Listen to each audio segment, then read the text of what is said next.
This is Espree Devore with TechZulu here at Silicon Beach Fest Hollywood 2012.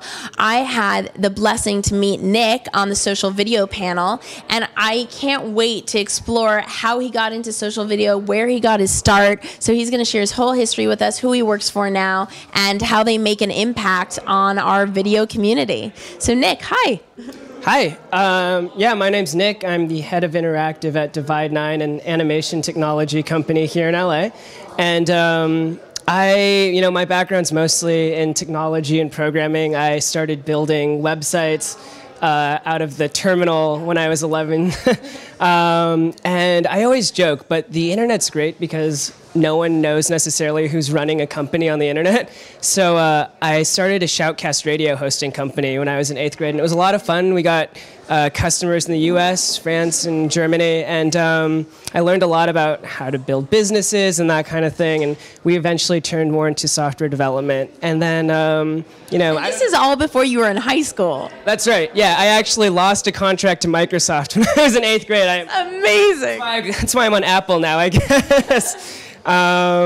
And then in high school, I decided that maybe it's part of being in LA, but I decided I wanted to be a little more entertainment focused, a little more creative. So I actually went to school for film and graduated with film and entertainment marketing.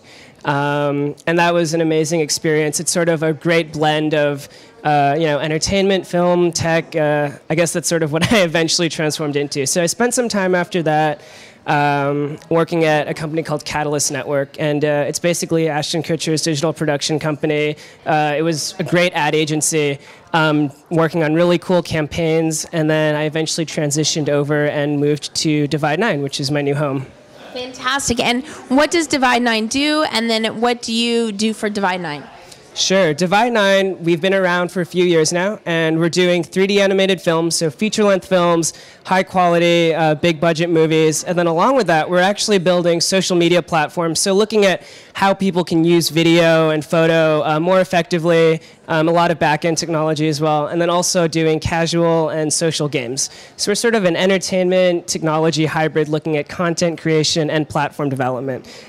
So head of interactive there means I'm basically going across the whole line from creative concepting all the way down to development and release. So it's a lot of fun.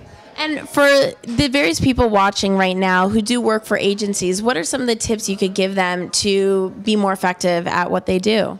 What kind of agency do you mean? Let's say if they're looking to get a film out there, or a beverage brand, or a car company, what would you suggest? What's a project maybe that you were really passionate about and you're like, wow, that was something amazing we did? Sure. So there's a couple different things. I think one of the main points that I was trying to make on the social video panel is that what really matters when you're designing content online is, how do you make it relevant to a community? How do you make a video that will actually resonate with people so that a community develops around that video and spreads it internally, and you can have multiple communities spreading?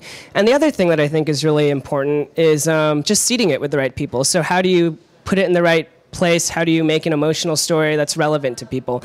And using those two, you should be able to get a viral video out there much more organically than paying for it or trying to do some kind of parody that seems a little bit forced.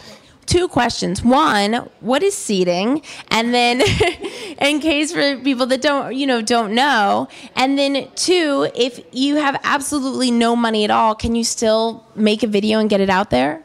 Sure. So seeding is trying to figure out and determine where exactly you're going to distribute your video at the very beginning. So who is going to be your first supporter? What community are you really going to activate and get excited about this video? Because they're going to be your first supporters. You want your first supporters to be really happy about the video that you're producing. And the no budget, I think the beauty of online video now is that you don't need a big budget. You just need to know how to tell a great story.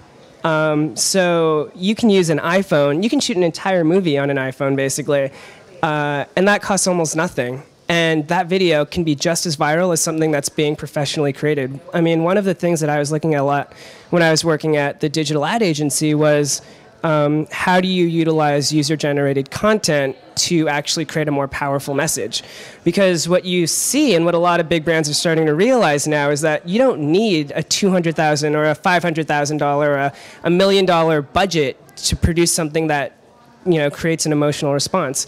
You just need something that tells a good message. So how do you utilize videos from people all around the world to tell a better story? That's a lot of what I'm really interested in as well. And I can't let you get back to Silicon Beach Fest before I ask, how does someone even get started doing research? What is that very first action they take to learn about their community and what kind of content their community wants to watch? I mean, I think, it's such a perfect time because we have open social platforms like Twitter, like a lot of the new video social networking apps like Instagram, where you can actually just sort of listen and engage and meet people, and you'll eventually form a partnership or a friendship with someone that could help you out in a big way. And how much time would you spend on that initially before even creating content? I think it's really important to spend. You don't want to give a specific time, but I think it's important that you really know who your message is going out to. So even at DivideNine, for example, we're a very creative studio. All we do is tell stories through animated movies and that kind of thing.